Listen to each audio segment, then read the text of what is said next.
जब आँखों में अरमान लिया मंजिल को अपना मान लिया, कि जब आँखों में अरमान लिया मंजिल को अपना मान लिया, फिर क्या मुश्किल और आसान क्या, जब ठान लिया तो ठान लिया।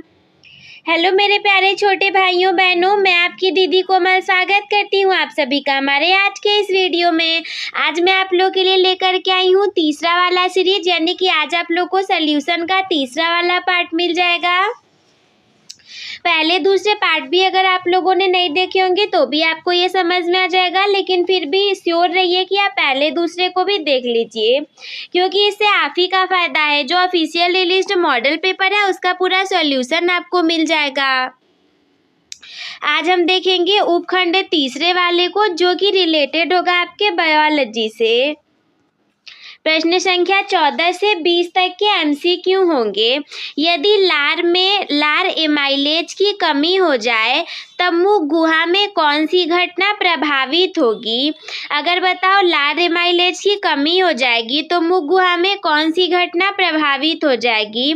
प्रोटीनों का अमीनो अम्लों में विघटन होना, या फिर स्टार्च का शर्करा में विघटन होना, वसाओं का वसा अम्लों और ग्लिसरॉल में विघटन होना, या फिर विटामिनों का अवशोषण होना। तो प्रश्न संख्या 14 का ऑप्शन नंबर बी हो जाएगा आपका करेक्ट आंसर। प्रश्न संख्या 14 का बी हो जाएगा आप करेक्ट आंसर, कि स्टार्च का शर्कराओं में विघटित होना। इसके बाद प्रश्न संख्या 5वें की तरफ हम हैं। प्रश्न संख्या 5वां क्या कह रहा है, इसमें आपको अभिकथन और वर्णन मिल जाएंगे। आपको बताना है कि अभिकथन सही है या फिर वर्णन सही है, या फिर अभिकथन वर्णन दोनों सही है या कोई एक सही है, कुछ इस तरीके से। कुछ जीव अवायवीय श्वसन करते हैं, तो वर्णन इसका दिया है कि ऑक्सीजन की अनुपस्थिति में ईस्ट में 6 कार्बन वाले, ऑक्सीजन की उपस्थिति में 6 कार्बन वाले अणु ग्लूकोज का 3 कार्बन वाले अणु पाइरूवेट में विखंडन होता है। तत्पश्चात पाइरूवेट एथेनॉल तथा कार्बन डाइऑक्साइड में परिवर्तित हो जाता है। अब आप बताओ कि उपरोक्त अभिकथन और वर्णन को ध्यान पूर्वक अध्ययन करना है, देखना है, समझना है और निम्नलिखित में से सही विकल्प का चयन करना है कि इसमें से कौन सा सही है।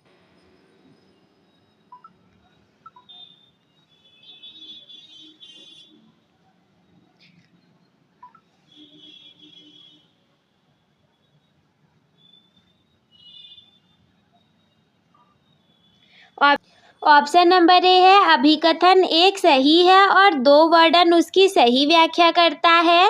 ऑप्शन नंबर बी है कि दोनों कथन गलत हैं। ऑप्शन नंबर सी है अभिकथन सही है परंतु वर्णन गलत है। और ऑप्शन नंबर डी है कि वर्णन सही है परंतु अभिकथन गलत है। एक बार हम इसे फिर से पढ़ लेते हैं, फिर देखते हैं कि कौन सा वाला सही है। कुछ जीव अवायवीय श्वसन करते हैं। ऑक्सीजन की अनुपस्थिति में ईस्ट में 6 कार्बन वाले अणु ग्लूकोज का 3 कार्बन वाले अणु पाइरूवेट में विखंडन होता है। तत्पश्चात पाइरूवेट इथेनॉल तथा कार्बन डाइऑक्साइड में परिवर्तित हो सकता है। तो देखिए इसका जो है ये ऑप्शन नंबर पहला वाला ही करेक्ट हो जाएगा कि अभिकथन एक सही है और 2 उसकी सही व्याख्या करता है। इसके बाद प्रश्न संख्या 16वें पर हम चलें तो ये क्या है कि निम्नलिखित दिए गए कॉलम क और ख को सुमेलित करके सही विकल्प का चयन करना है आपको। नियंत्रण एवं समन्वयन इन चारों में से किससे संबंधित है। लिखना, बात करना, कुर्सी घुमाना, कार्यक्रम की समाप्ति पर ताली बजाना, या फिर ब वाला तंत्रिका तंत्र और पेशीय ऊतक, या फिर स वाला अधिवृक्क ग्रंथि, या द वाला शरीर की संस्थिति और संतुलन के लिए उत्तरदायी। दूसरा है ऐच्छिक क्रियाएं, तीसरा है पश्च मस्तिष्क में स्थित भाग अनुमस्तिष्क, चौथा है एड्रिनल हार्मोन। 16वां इसमें देखिए आपको सामने ऐसे ऑप्शन मिलेंगे जैसे कि किसका कौन सा वाला सही है। ए का पहला द वाला, या फिर ऐसे दूसरा स से मिलेगा, या फिर ब से मिलेगा, या फिर अ से। तो कुछ इस तरीके से ऑप्शन आपके सामने दिए गए रहेंगे। अब आप देखो कि कौन सा वाला इसमें सही है। हम जानते हैं कि नियंत्रण और समन्वय जो है ये तंत्रिका तंत्र और पेशीय ऊतकों से संबंधित है, यानी जिसमें पहले का ब वाला रहेगा वही आपका करेक्ट आंसर रहेगा।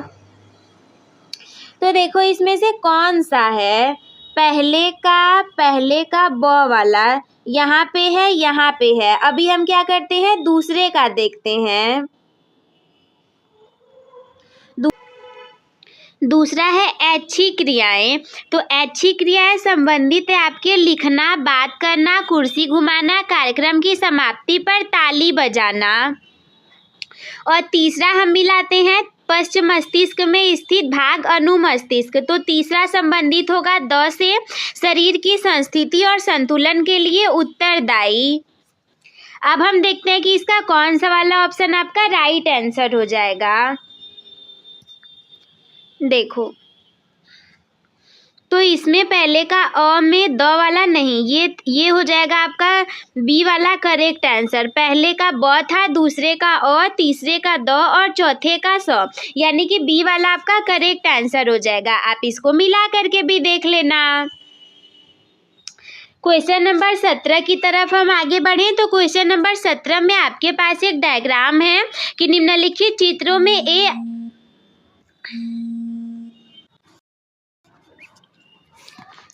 क्वेश्चन नंबर 17 आपके सामने, निम्नलिखित चित्र में ए अंडाशय के किस भाग को दर्शाता है। ये जो ए वाला पार्ट जहाँ पे ऐसे एरो लगा है ये पूरा आपका अंडाशय है।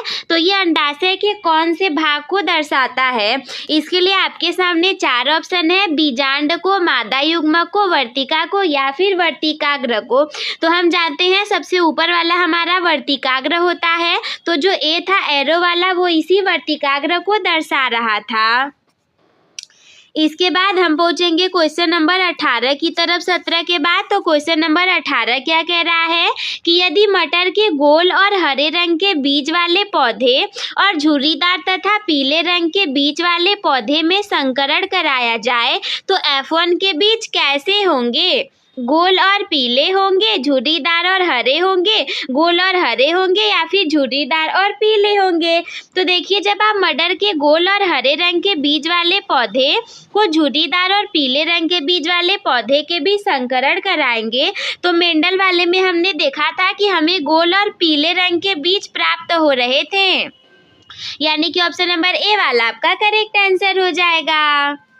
इसके बाद क्वेश्चन नंबर 19 की तरफ हम आगे बढ़े कि निम्नलिखित चित्र किससे संबंधित है। आप इस चित्र को ध्यान से देखिए, ये किससे संबंधित है। ऐसे भी प्रश्न एग्जाम में आएंगे तो इसे छोड़ना नहीं है, हल करना है। और ये बहुत ज़्यादा कठिन नहीं होगा, इजी होगा। जैसे हम जानते हैं कि ये पूरा अमीबा बना है, अमीबा के केंद्र को दिखाया गया है, बीच में इसका भोजन आ रहा है, ये आपका जो है पादाप और कूटपात है, खाद्य रिक्तिकाएं हैं, इधर बंधों के हो रहा है अवशोषण। तो ये किसको दिखा रहा है, अमीबा में उत्सर्जन को, कोशिका विभाजन को, अमीबा में पोषण को, या अमीबा में जनन को। तो ऑप्शन नंबर सी वाला आपका राइट आंसर हो जाएगा, ये अमीबा में पोषण को दिखा रहा है। इसके बाद क्वेश्चन नंबर 20 आपके सामने कि ऊर्जा प्रवाह किसमें होता है। ऊर्जा प्रवाह बहुदिशीय, एक दिशिक, तीन दिशिक, या इनमें से सभी। ऊर्जा का प्रवाह जो है वो सदैव केवल एक दिशिक होता है, यानी कि ऑप्शन नंबर 20 का बी वाला आपका करेक्ट आंसर हो जाएगा। तो ये हमारा पार्ट तीसरा वाला खत्म हुआ, जिसमें कि हम लोगों ने 14 से लेकर के 20 तक के सारे जो आपके बायोलॉजी से रिलेटेड उपखंड तीसरे के प्रश्न थे उसे कंप्लीट कर लिया। आई होप कि आप लोग को सारे प्रश्न समझ में आ गए होंगे। अगर कोई डाउट मन में होगा तो जरूर हमसे पूछिएगा। हम मिलते हैं आपसे किसी अगले वीडियो में, तब तक के लिए धन्यवाद।